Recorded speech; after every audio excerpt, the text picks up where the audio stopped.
Thursday, September 7th. Mom began her telephone campaign at 9 a.m. She had a list of all the numbers in Lake Windsor Downs. She called everyone she knew of who had a son on the football team. After a few hours of this, she was interrupted by a call from Dad. The principal of Lake Windsor High School, Mr. Bridges, had called him. Mr. Bridges told Dad that he was getting complaints from parents about the afternoon football practices. Dad and Mr. Bridges arranged to have a meeting at our house tonight with Coach Warner and anyone else who wanted to come. Mom acted surprised, hung up, and then returned to her list and called back everyone who had expressed interest. She asked them to all meet at our house at 7:45. After dinner, I helped Mom arrange couches and extra chairs in the great room. Eric went out with Arthur. For a while, I could hear them racing up and down the perimeter road in the mud. Then they were gone. By 7:55, 12 parents had arrived. They sat in the great room with Dad and made small talk about a Japanese fish in our lake. Stuff like, are the koi disappearing from the lake? Are they dying? Is someone fishing in the lake at night? Could there be an alligator eating the koi? Mom answered the door at 8:05 to Mr. Bridges, a short, round man in a blue suit, and Coach Warner, who was wearing a Lake Windsor High pullover. Mom showed them to a pair of chairs next to the fireplace facing the crowd. She thanked them for coming, then took a seat next to Dad on the couch. Coach Warner sat down, but Mr. Bridges remained standing to speak. You probably know me. I'm Bud Bridges. I've been principal of Lake Windsor High since the doors opened here 10 years ago. And I have to share with you that this tragic accident is the worst thing that's happened to me as a principal. Mike Costello was a fine young man, a young man I'm proud to say I knew. His loss is a personal loss for me. Let's make sure he's the last one we lose. Everyone in the room looked at Mom, who had startled them with this interruption. Mr. Bridges recovered quickly. Amen to that. I met with the student council officers today. They have decided to dedicate this year's senior awards night to Mike Costello and to plant a tree in his memory in our entranceway. Mom leaned forward. Mr. Bridges, can we count on you to stop these afternoon practices during thunderstorms? Mr. Bridges looked over at Coach Warner. I've discussed this with the coach, and I'll let him address that. Mr. Bridges sat down, but Coach Warner did not get up. He spoke quietly from his chair, directly to Mom. Ma'am, I also took Mike Costello's death personally. I knew Mike well. I knew him as a football player and as a leader. I know that Mike was dedicated to this team and would not want to see it destroyed because of this tragic accident. The coach cleared his throat. And that's really what you're talking about, ma'am, the destruction of this team. There really is no other time to practice. So we would be a team that did not practice. There are some boys who play for me, boys like Antoine Thomas, who are counting on football, and on this football season in particular, to get them into college. College is not going to happen for them without football. That's just a hard fact. I know some of you have the means to send your kids to college anyway. I'm just saying that not everybody is in that situation. Mom remained hunched forward. We're not saying don't practice. We're saying don't practice when lightning might strike and kill a player. Ma'am, there has never been another boy injured by lightning in our program. And we've been practicing in the same place at the same time for 10 years now. It was an accident, a tragic accident. Somebody gets killed in their car out on the highway. It's tragic, and we mourn the loss of that person. But we don't stop all traffic from ever using the highway again. We don't close it down. We recognize it as an accident. Mom sat upright. She pulled a small black notebook out of her pocket. Coach Warner, you may be interested in this information. This is from the Tangerine Times, August 1st. Tangerine County is the lightning strike capital of the United States. More people are killed by lightning in Tangerine County per year than in any other county in America. That's not any other county in Florida, Coach. That's any other county in America. And there have indeed been other football players killed, one at Tangerine High, one at St. Anthony's High. A cross-country runner was killed here 2 years ago by lightning. A sophomore from Lake Windsor High was killed stepping off of her school bus last year. Being struck by lightning is one of the top causes of accidental death in this area. Coach Warner looked down, like he was thinking. When he looked back up at Mom, he seemed to have made up his mind. Ma'am, if you choose to remove your son from the football program based on that information, I will understand. He can turn in his playbook and uniform to me or to one of my assistant coaches. I looked at Dad, sitting back on the couch next to Mom. His whole body was stiff, rigid, like he was dead. What would he do? Would he publicly take Coach Warner's side against Mom, or would he defend her and anger Eric's coach? I would not find out the answers to these questions because it was Mom who spoke up. She was not ready to give up either. Mom was not ready to pull the plug on the Eric Fisher football dream that drove our lives. Why can't you hold your practices in the morning for the safety of all? I understand that these boys and you coaches and we parents are all dedicated. We can dedicate ourselves to getting the boys to the football field at 6:30. That way they can practice for an hour, take showers, and be ready for class at 8. Coach Warner replied slowly, Ma'am. I can't ask these players and their parents to give up their sleep, to disrupt their lives, to come out to practice football at 6:30. He paused to collect his thoughts. We have kids who can only get to school by bus. Those kids can no longer make practice. Again, this is about doing the right thing for everybody involved. Not all of my players have parents at home with cars who don't need to be at work themselves by 6:30 in the morning. Mom was angry now. She pointed her black notebook at him.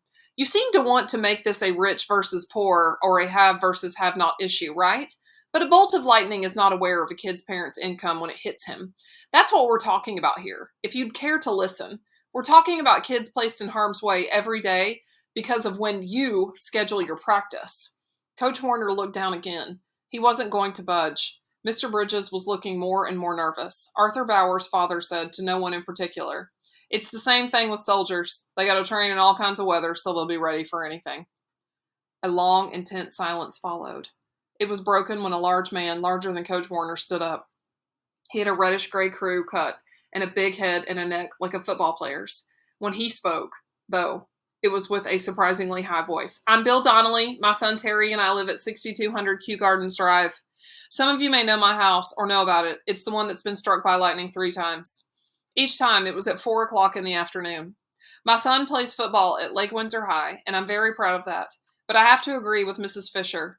We live in an area where this lightning strike stuff is a reality." He stopped and addressed the coach directly. "I'm willing to drive my son to practice at 4 o'clock in the morning if I have to, and I'll take part in any kind of carpool we set up to make sure that every kid can get there." He turned then and looked right at Mom. "I can't sell my house because of this lightning thing. I can't get an insurance agent to write me a homeowner's policy. But I don't really care about any of that. I care about my son and what might happen to him. I can't even imagine what Jack Costello and his wife are going through tonight." Mr. Donnelly sat down, and the rest of the room finally came to life. Other parents leaned over to Mom to tell her that they'd take part in the carpool too. Mr. Bridges stood up to speak. He had to wait until the talking died down. "Well, all right. I think that's a good suggestion. What we can do now is present this suggestion to all the parents. We can contact the parent or guardian of each player and ask them to respond to the question, should we move football practice to the early morning? Coach, does that work for you?" Coach Warner was quick to agree. "Of course. We can try that. Me and my staff are certainly willing. We'll ask all the parents, and if the majority want to do that, then that's what we'll do." He paused to look at Mom. "Personally, I'd prefer another solution." Mom replied immediately, which is that we continue to practice in the afternoon, but we call a halt to it whenever there is lightning in the area. That's every day, Coach. Every day at 4 o'clock. No, it is not every day. At this time of the season, we might have rain every day. We might have rain during some of our games too, but that does not mean there is a lightning striking in the area every day. The coach stopped, and no one else spoke.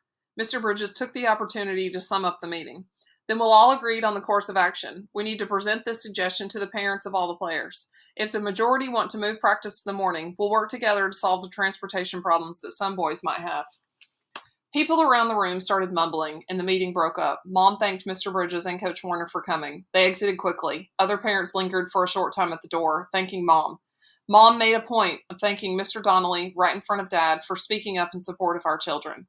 Dad pretended to be saying goodnight to someone else, but I'm sure he heard. By 8:30, the house was empty of guests. Mom, Dad, and I worked silently to restore the furniture and straighten up the great room. Mom headed upstairs first. She said goodnight to me, but she pointedly ignored Dad. When I went upstairs, he was standing alone by the fireplace, staring at the spot where Coach Warner had been sitting. Friday, September 8th. I'm not going to dwell on this. I'm just going to say it and get on with my life. I was standing in the goal at soccer practice, taking shots from some of the starting players, mostly 8th graders. They've all picked up on what the kid in the gray sweatshirt said about my goggles. They all call me Mars. That's okay with me. I've been called worse. What's important is that I'm a player, and they all recognize that. I'm their starting goalie, right? So I was standing in the goal, wearing the red pullover goalie shirt, handling some pretty easy shots. Gino was over on the sideline talking to Coach Walski. I saw them kind of looking at me, and then Gino came running over and yelled, "Hey, Mars, is your name Paul Fisher?" "Yeah, Coach wants to see you." "All right." I figured this was it. This was going to make it all official. The coach was going to tell me how impressed he has been by my play and goal, and so on. I hustled over to the sideline. "Coach Walski, you wanted to see me?" "Yes, sir." Are you Paul Fisher?" "Yes, sir." He looked at his clipboard and flipped through some pages until he found a memo. Paul, you have an IEP, is that correct?" "Yes, sir." Coach Walski looked pained. I'm sorry to tell you this, Paul, but you're not eligible for the program. Sir, you can't play. You can't play soccer for Lake Windsor Middle School. What are you talking about, can't play? I can play. I'm one of the best players here. No, I mean you're not eligible to play. I have a memo from Mr. Murrow saying that you're in a special program for the visually handicapped. Is that right? So what? I can see fine. That's not the point. I don't understand what you're talking about. We have to carry insurance on every boy and girl in the program, or we can't play, period. If we lose our insurance, we lose our program. I'm sorry, but there's no way we can justify putting a visually handicapped student in the goal, of all places, where he could get his head kicked in. He looked at me like I was crazy to think otherwise. Then he added, come on now. I screamed, no! You come on now! You see if you can kick my head in. You see if you or anybody else here can get one ball past me. One ball. Coach Walski pulled back. He changed his tone. Paul, I'm sorry. I know you're upset. I know you're disappointed. But try to understand this. It'd be the same situation if you had a heart murmur or a hernia or whatever. I have to play it straight with the insurance company. If any kid has any physical problem, I have to report it. And I know that this condition of yours will not be acceptable to the insurance company. Again, I'm sorry. He got even sorrier a few seconds later. I still can't believe what I did. I knelt down on that sideline, took off my sports goggles, and started to cry. I didn't say another word. I just put my head down and cried and sobbed. Coach Walski was as much at a loss as I was. Neither of us knew what to do next. He just stood there and watched me. I heard him call an assistant over and tell him to organize a scrimmage. Coach Walski stood a little off to the side and waited. I finally stopped. I wiped my face with my goalie shirt, put my goggles back on, and walked from the field to the parking lot. I stood in the bus shelter until 5 when Mom pulled up in the station wagon. Dad was right behind her in the Range Rover. Mom rolled down the passenger side window. What are you doing here? Are you all right? I got kicked off the team. What? What happened? Coach Walski said I'm in a program for the handicapped, so I'm off the team. That's outrageous. He can't do that. Well, he just did it. He said they can't get insurance for me because I'm in a handicapped program. You know all about that, right, Mom? Me? What do you mean? You told them I'm handicapped. You told them I'm visually impaired. Darling, you are. I just told them the truth. That's not the truth. I can see. Don't you know that? Why did you fill out that stupid form when you know I can see? You saw me play in Houston. You saw me make 30 saves in one game. Did I look visually impaired then? Paul, darling, I did not know that the IEP form had anything to do with playing on the soccer team. I would have never filled it out if I did. I know how important this is to you. Listen now, your father will straighten this out with Coach Walski. She turned off her engine, got out, and went back to speak to Dad. I didn't listen. But I guess she explained the situation because Dad got out and walked to the soccer field. I remained standing in the bus shelter, watching the black outline of an osprey, slowly crossing the sky to its nest. It was clutching something that flashed brightly, reflecting the sun. I said to myself, there goes another one of your koi, Mr. Costello. Mom was watching me, but she didn't say anything. Did she really believe that Dad was going to straighten this out? We both watched Dad talk to Coach Walski, and we both watched him walk back to the station wagon. He stood at the passenger window between Mom and me and said, all right, here's the deal. They have a problem with the insurance. They can't put Paul in the goal because of his vision. However, Coach Walski does want you to manage the team. He hasn't appointed a manager yet for this season, and he wants you to take the job. He said to tell you that you'd be on the bus, you'd be in charge of the team, and the equipment for every game, home and away. I looked at Mom's face. At least she understood. At least she had a clue. I didn't argue.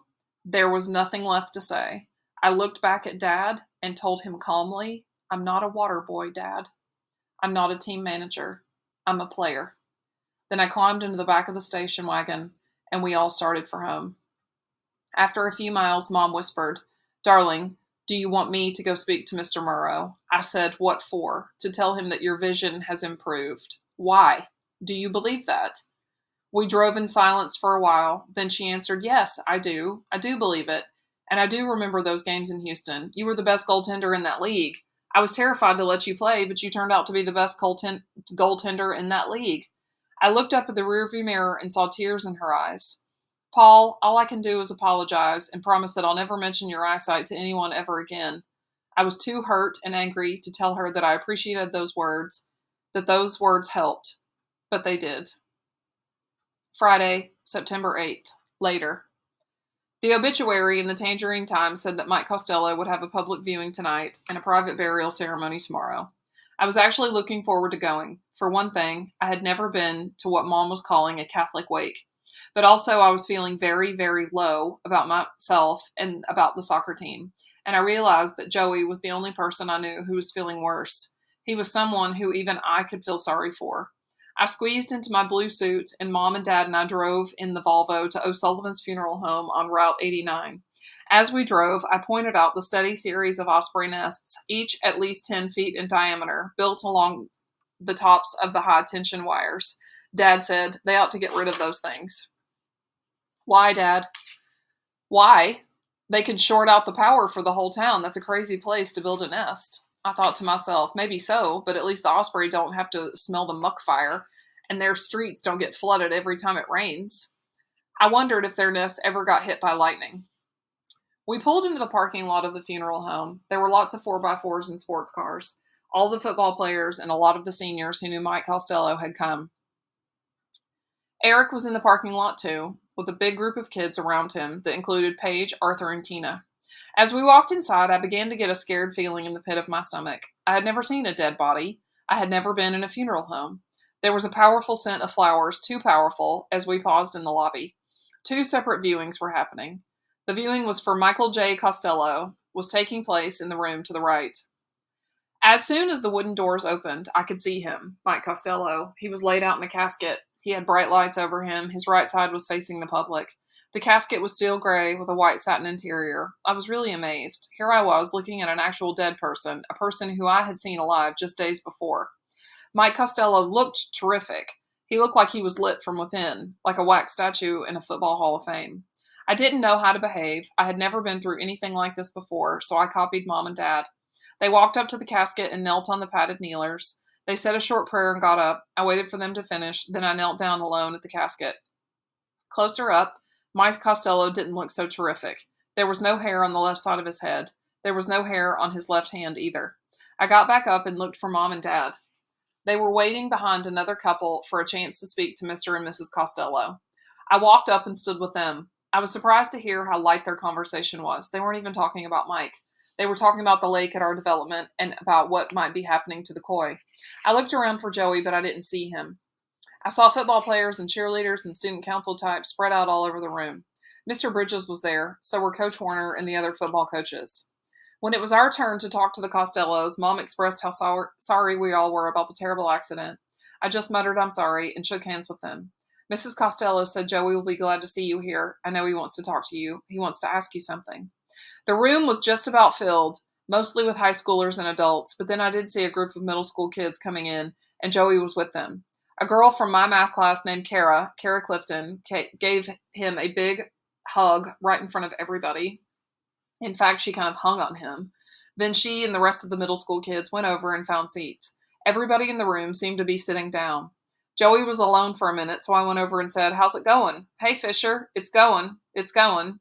"What's happening at soccer practice?" "I don't know. I got kicked off the team." "Yeah, right. No kidding. I really did. I got kicked off." "No way." "Yeah, way."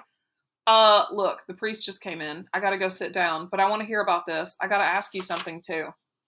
I went over and sat with Mom and Dad. A young priest came in and started saying the rosary with everybody.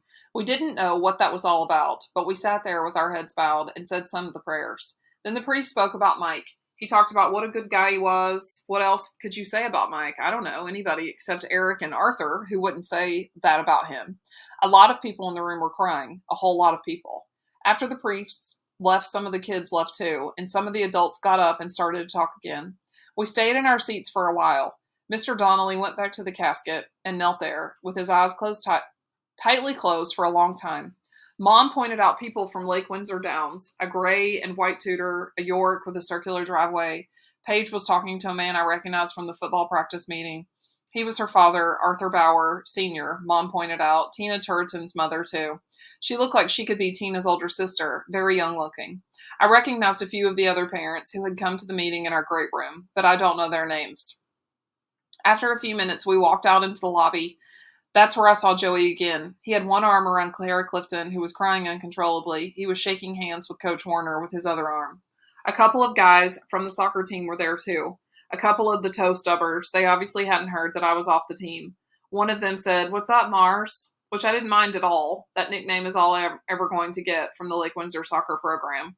Carrie Gardner came up and put her hand on Kara's shoulder. She looked over at me and said, "Hi." She explained to Kara that their ride was waiting and they had to go. Then she turned back to me and said, "I hear you're a great soccer player." I just stood there, unable to think of anything to reply. Kara let go of Joey and asked Carrie for a tissue, and the two of them left. Joey joined his mother and father near the door where a line had formed to say goodbye. It must have been a tough thing to stand there and say something to every one of those people, but that's exactly what they did. When Mom and Dad got up there, the Costellos started asking them about the meeting in our great room, how it had gone, and who had said what.